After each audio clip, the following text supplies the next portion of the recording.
ഒറ്റയ്ക്ക് ബിസിനസ് ചെയ്യുന്ന സമയത്ത് പലപ്പോഴും നമുക്കുള്ള ഒരു പേടിയാണ് നമ്മൾ എങ്ങനെയാണ് നമ്മളുടെ കമ്പനിയുടെ ടാക്സേഷൻ ക്ലിയർ ചെയ്യുക, ഗവൺമെന്റിന് മുമ്പിൽ നമ്മുടെ ടാക്സ് ഡിക്ലെയർ ചെയ്യേണ്ടത് എങ്ങനെയാണ്, അത്തരത്തിലുള്ള ടാക്സുമായി റിലേറ്റഡ് ആയിട്ടുള്ള പല ഡൗട്ടുകളും ഒറ്റയ്ക്ക് ബിസിനസ് ചെയ്യുന്ന സമയത്ത് നമുക്ക് വരാറുണ്ട്.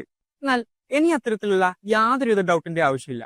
നിങ്ങളുടെ കമ്പനിയുടെ വരുമാനം 2 കോടി രൂപ വരെയാണെങ്കിൽ നിങ്ങൾ ഇനി ഗവൺമെന്റിന് 1 രൂപ പോലും ടാക്സ് കൊടുക്കേണ്ട ആവശ്യമില്ല. വിശ്വാസം വരുന്നില്ല അല്ലെ? കൃത്യമായിട്ട് പറഞ്ഞുതരാം, ശ്രദ്ധിച്ചു കേട്ടോളൂ കേട്ടോ.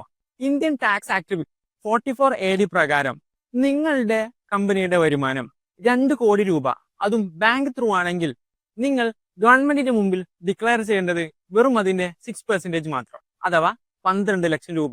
12 ലക്ഷം രൂപ വരെയുള്ള ബിസിനസിനോ 1 രൂപ പോലും ഗവൺമെന്റിന്റെ അടുത്ത് ടാക്സും ഇല്ല.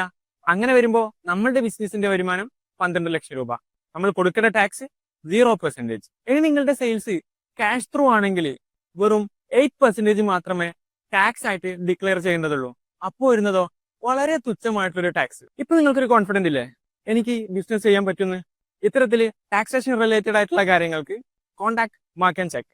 താഴെ കാണുന്ന നമ്പറിൽ ബന്ധപ്പെട്ടാൽ കൂടുതൽ വിവരങ്ങൾ കൃത്യമായിട്ട് നിങ്ങൾക്ക് പറഞ്ഞു തരുന്നതായിരിക്കും.